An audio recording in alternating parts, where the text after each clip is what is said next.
Olá, pessoal. Hoje nós vamos dar uma passada, né, em cima da resolução do simulado que vocês fizeram de geografia, né? Só para que nós possamos observar, né, o simulado ele foi um simulado que foi tranquilo, né?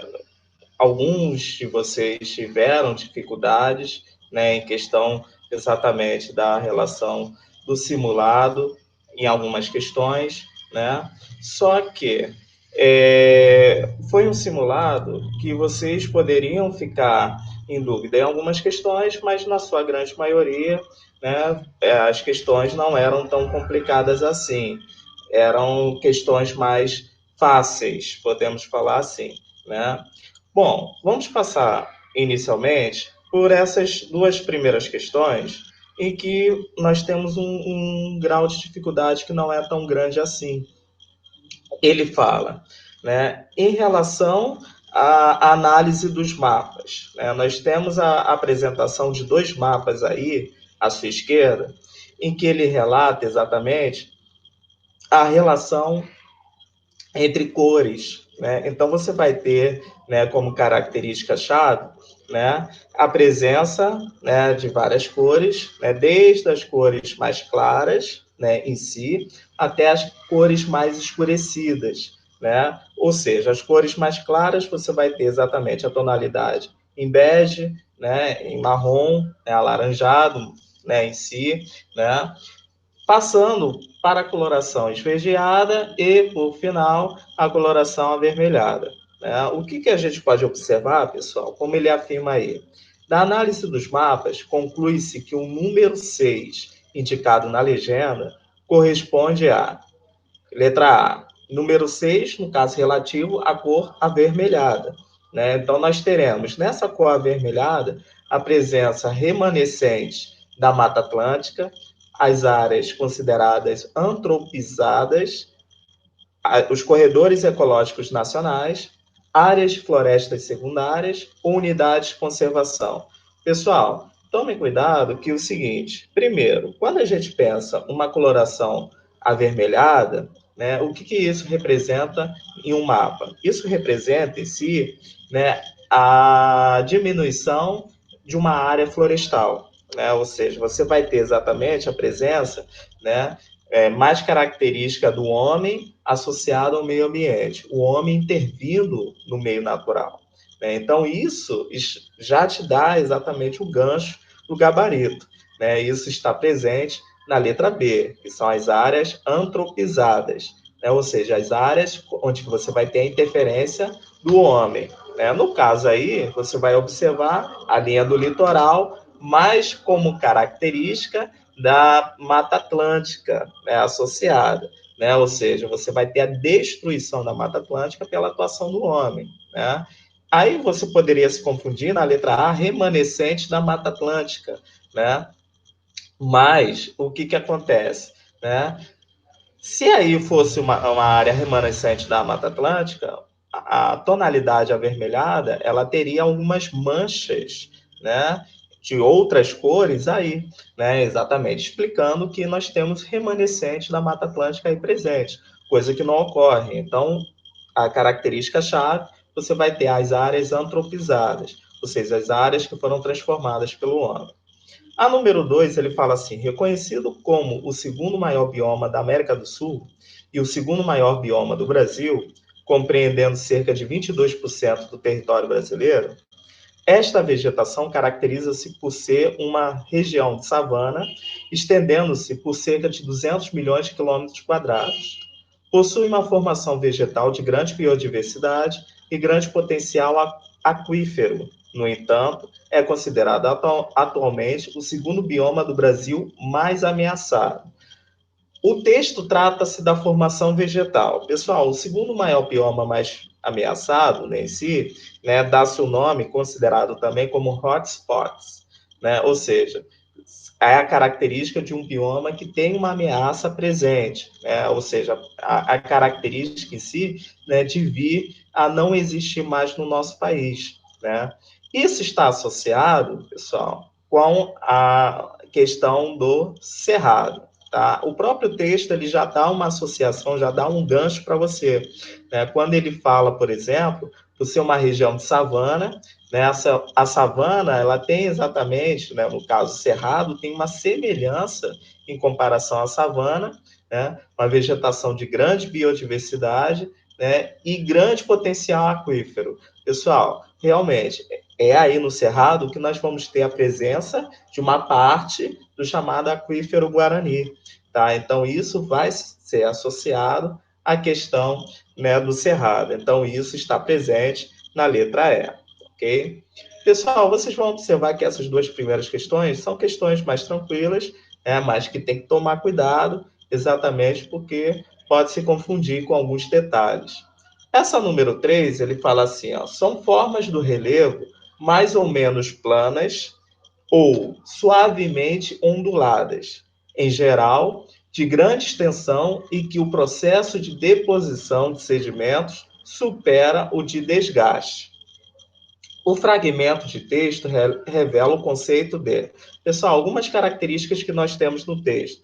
Primeiro, em relação a uma área de relevo, né, menos planas ou suavemente onduladas, né, grande extensão e processo de deposição de sedimentos superando o de desgaste. Ou seja, é uma área que recebe muitos sedimentos.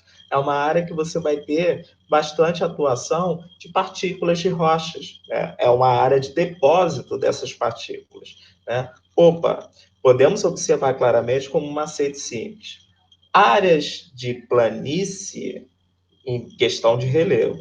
Nós temos áreas de recepção de sedimentos.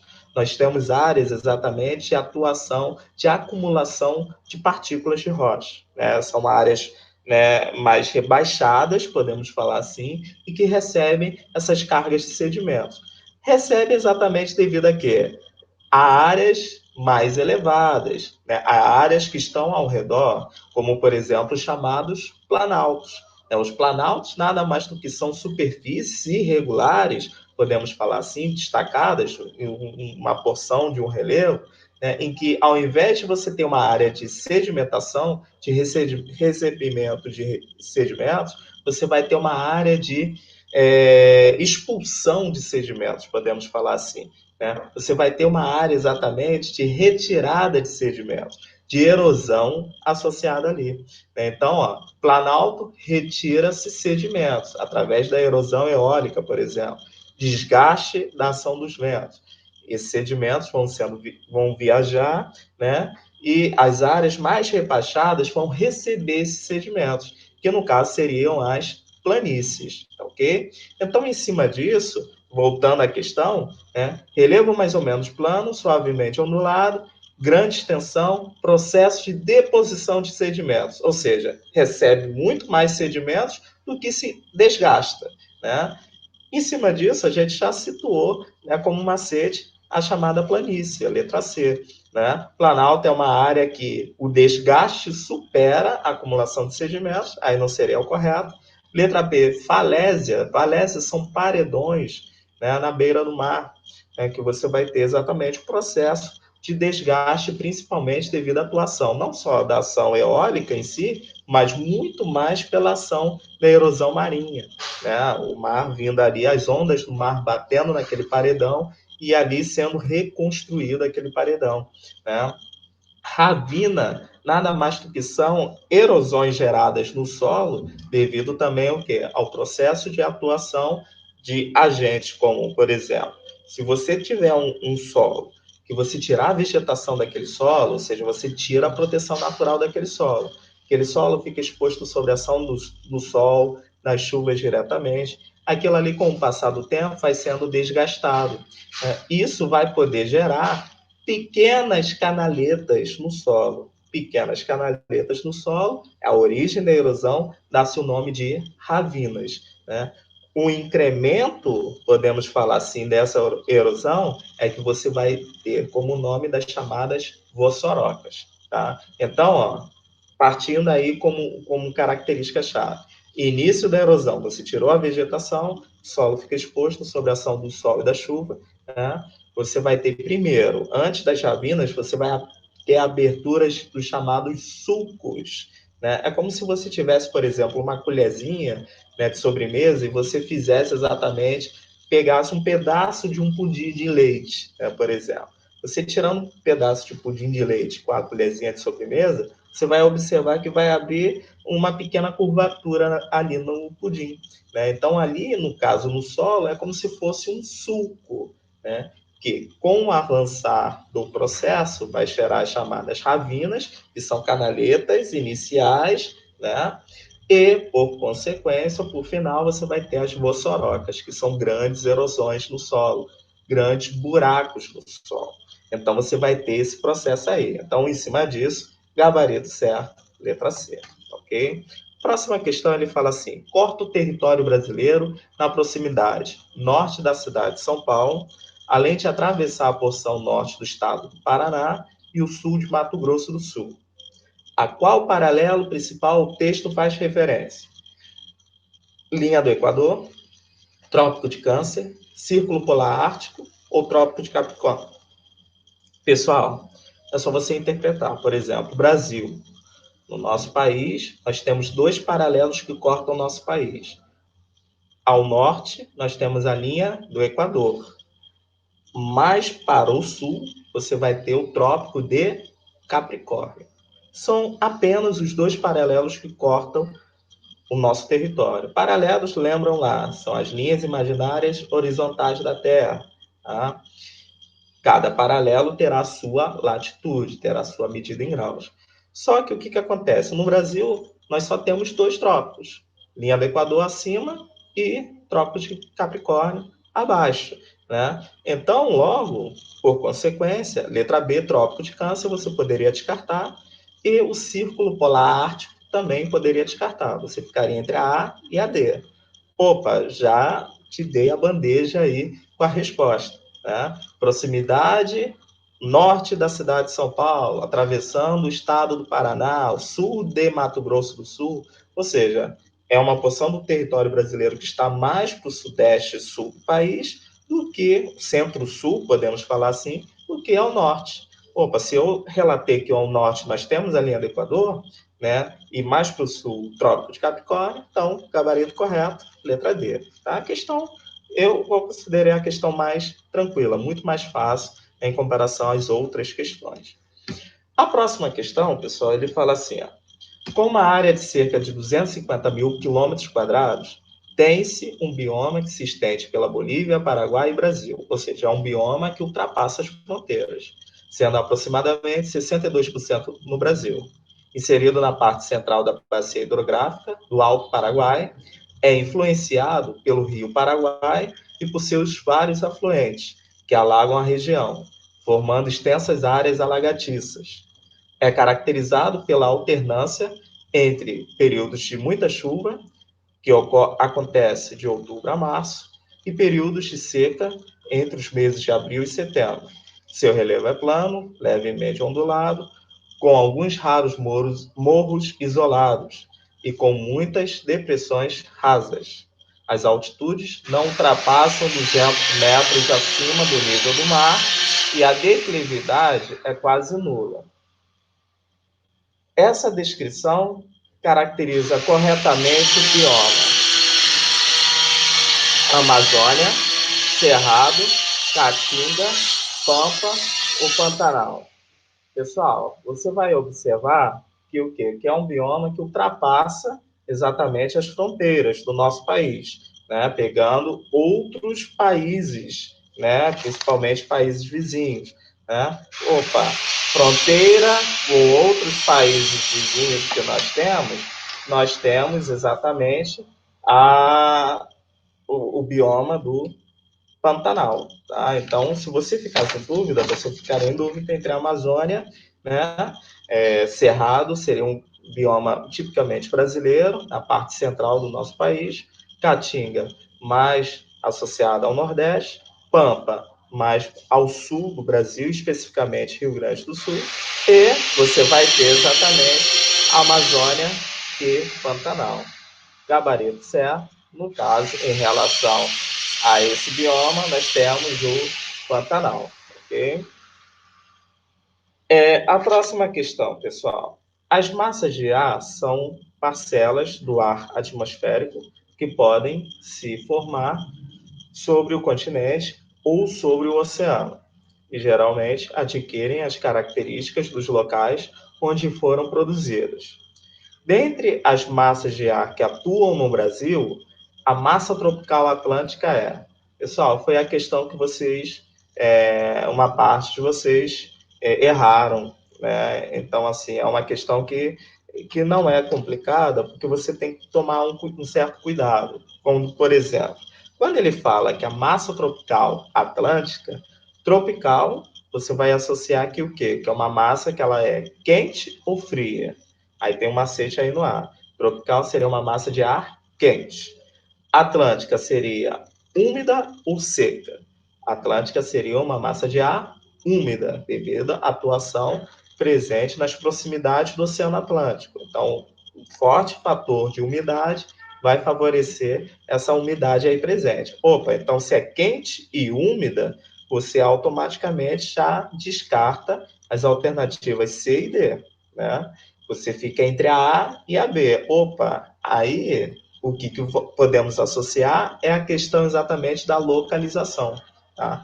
Pessoal, massas de ar de atuação no Brasil. Nós temos no litoral a massa de ar equatorial atlântica, que está mais ao norte e nordeste do Brasil, em questão de atuação, massa tropical atlântica, que está mais na porção sudeste do país, e a massa polar atlântica, que ela está de forte atuação entrando pelo sul do país, tomando dois caminhos. Uma parte para o litoral e a outra parte dessa massa de ar parte para o interior do país. Né? Em cima disso, massa tropical atlântica, no caso do gabarito certo, seria a letra A. É uma massa de ar quente e úmida e atua no litoral da região sudeste do Brasil. Pessoal, vamos observar, associado ao mapa, né, a atuação dessas massas de ar. O que você vai observar aí, pessoal? Nós podemos observar que o quê? Que a pessoa, né, ela pode claramente, né, ter essa análise que as massas de ar elas vão ter essa relação. Primeiro, inverno. Segundo, verão. O que nós vamos ter de forte atuação aí? No inverno, nós vamos ter esses tipos de massas de ar atuando no nosso país. A chamada MEC, massa equatorial continental, que está sobre a região amazônica, a massa equatorial atlântica, que é a chamada MEA, que está atuando mais norte-nordeste do Brasil. Nós temos a massa tropical atlântica, que está na porção sudeste do Brasil, de atuação. A massa tropical continental, que está mais para o interior do Brasil, né, principalmente região centro-oeste, pegando a porção sul do país também. A massa polar atlântica, que tem a força de atuação, pegando não só adentrando, podemos falar assim, em relação ao litoral do Brasil, e pegando o interior também no nosso país. Então, o que você pode observar, pessoal? No inverno, você vai ter uma forte atuação da massa tropical atlântica, ó, região sudeste, sul do Brasil, pegando o litoral, né? E a massa polar atlântica também, que ela pode seguir dois caminhos, pegando o litoral brasileiro ou pegando o interior do Brasil, né? A região centro-oeste, atingindo a franja, né? Atingindo exatamente a porção sul da região amazônica.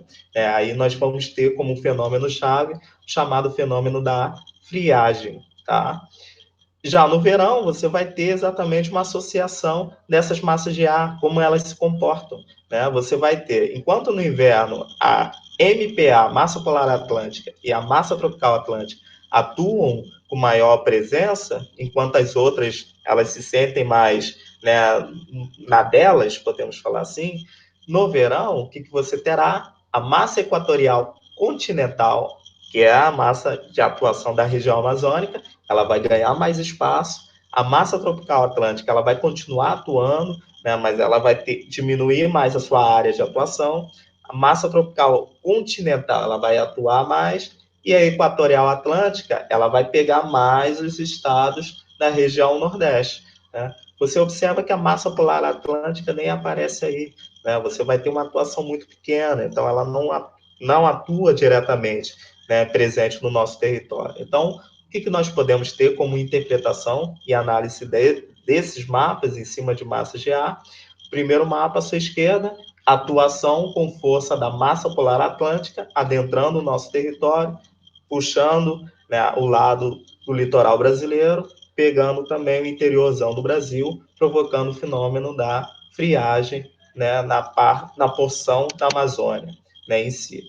A massa tropical atlântica também atuando com presença marcante, né, principalmente região sudeste e adentrando em direção ao interior, né, do país. No verão, o que você vai observar? Massa polar atlântica não vai ter força em atuação, o que nós teremos força em atuação, massa equatorial continental, pegando, no caso, com atuação da Amazônia, levando a umidade em direção a outros pontos do território, com presença marcante também da massa tropical atlântica. Então, você vai ter como observação-chave esse esquema das massas de ar. Nós vamos fazer outras aulas em cima desse processo. Nós vamos fazer uma aula somente de climas e vamos observar claramente como que acontece esse processo.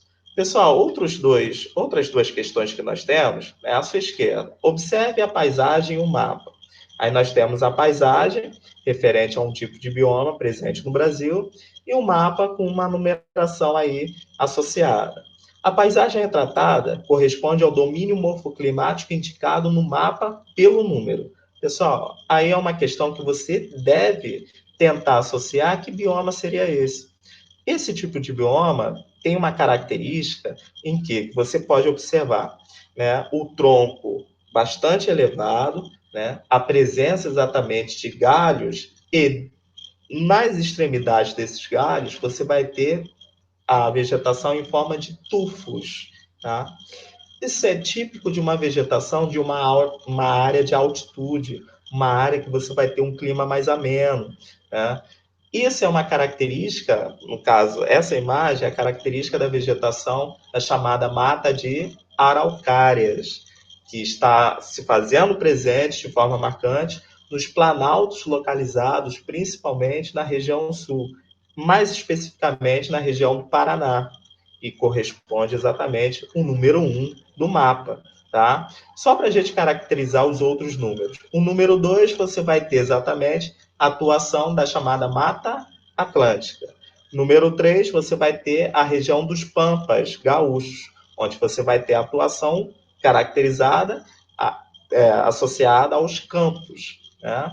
Número 4, você vai ter a presença marcante do Cerrado brasileiro, região do meio do Brasil, podemos falar assim. Número 5, a Caatinga, onde nós temos a região Nordeste. Ok? A próxima questão, pessoal, ele fala assim: atente para o seguinte trecho de uma notícia. O porta-voz da Presidência da República informou nesta sexta-feira que não haveria horários de verão neste ano, após estudos técnicos que apontam para a eliminação dos benefícios por conta de fatores como iluminação mais eficiente, evolução das posses, aumento do consumo de energia e mudança de hábitos da população. Decidimos que não haverá horários de verão na temporada 2019-2020. É o governo, né, que aí está o governo Bolsonaro. Acerca das discussões sobre horários de verão no Brasil, é correto afirmar que, em questão do horário de verão, foi adotado para que se ampliasse o tempo de lazer e diminuísse a criminalidade nas grandes cidades. Essa é uma opção voadora, né? Literalmente. Dá vontade de rir nesse sentido. Desde sua primeira implantação, foi adotada apenas em alguns estados localizados nas proximidades do Trópico de Capricórnio, sempre entre os meses de maio e outubro. Opa, vamos ver aí. Né? Costumava ser adotada apenas nos estados brasileiros mais distantes da linha do Equador, onde a diferença do fotoperíodo permite que essa medida proporcione economia no consumo de energia. Opa, vamos ver. Né? Por decisões governamentais, somente a partir de 2008, o horário de verão passou a ter caráter permanente em todos os estados do Brasil. Não, pessoal. Essa última questão também você poderia descartar, por quê? Porque nem todos os estados brasileiros ocorre exatamente a presença do horário de verão. Tá? Então, você vai ter exatamente alguns estados somente. Né? Agora, o que você vai observar? Então, a A e a D você poderia descartar. Você fica entre a B e C. Né? Bom, só que o que acontece? Quando a gente associa o horário de verão, a gente associa em referência à linha do Equador. Quanto mais próximo da linha do Equador, maior a atuação dos raios solares, maior luminosidade. Né? Então, o que acontece? Os estados brasileiros que são mais distantes da linha do Equador, né, você vai ter a presença marcante, né, a questão do pôr do sol totalmente diferente em relação aos estados mais ao norte, mais próximos da linha do Equador. Quanto mais afastados da linha do Equador, você vai ter a presença exatamente do quê? Do escurecer, né, mais presente, né, podemos falar assim, né? Então, o que você vai ter em cima disso? A gente pode associar com uma letra C de casa, né, que está associado à questão da economia do consumo de energia, ok? Pessoal, as duas últimas questões que nós temos.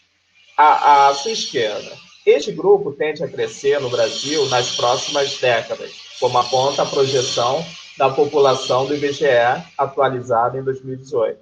A consultora em demografia e políticas de saúde, Cristina Guimarães Rodrigues, considera necessário ter políticas públicas voltadas para tratamentos de saúde e alimentação mais saudável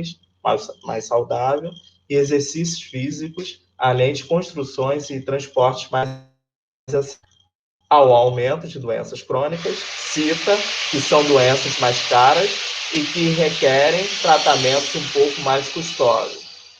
O excerto apresenta características relacionadas. Letra A, ao fluxo migratório, às políticas antinatalistas, às mudanças na população relativa, ao adensamento demográfico ou ao envelhecimento da população. O próprio texto ele realiza uma relação da questão do quê?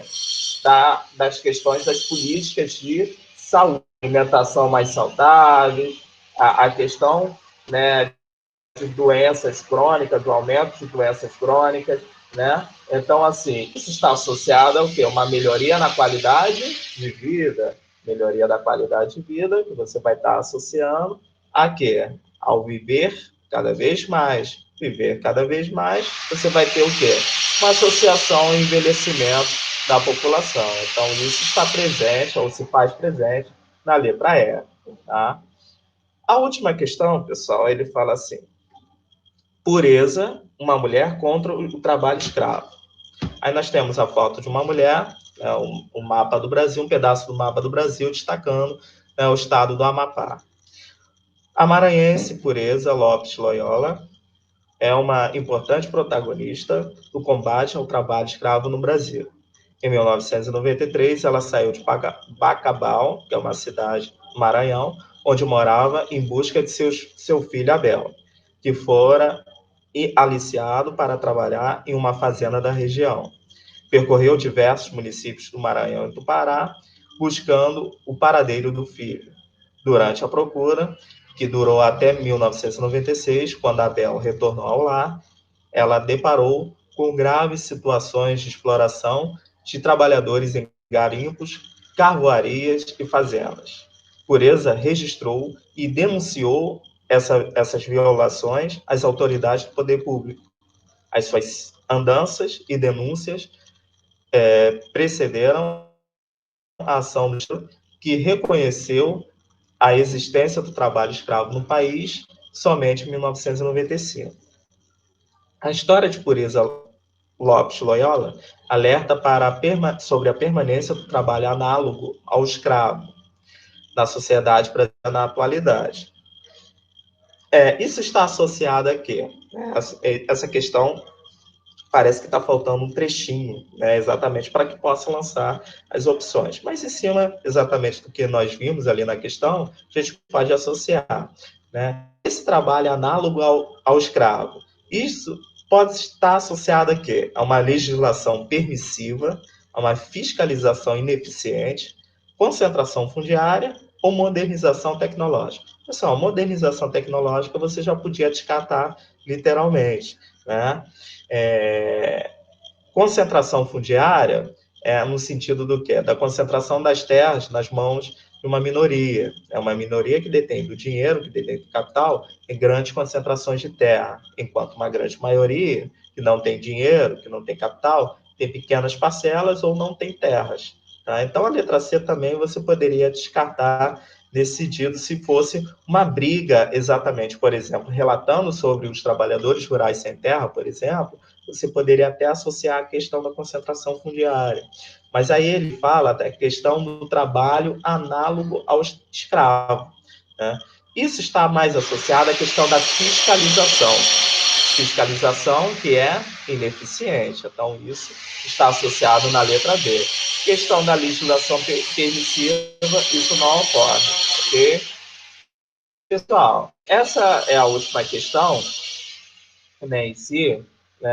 Vocês observaram que o gabarito era um gabarito exatamente que não tinha grandes dúvidas, podemos falar assim, nas questões. As questões não eram tão complicadas assim, né? Mas que vocês tomem cuidado exatamente em algumas opções que vocês poderiam levar, né, como dúvidas, né, para a hora da prova, né, em si. Né? Bom, eu espero que esse momento que foi corrido, que vocês possam, né, analisar claramente o vídeo, né, e qualquer dúvida, qualquer questão, vocês possam me perguntarem, né, nos próximos momentos. Tá? Qualquer questão, qualquer dúvida, é só falar mais para frente, ok? Então, interrompendo aqui a gravação, até a próxima, se Deus quiser.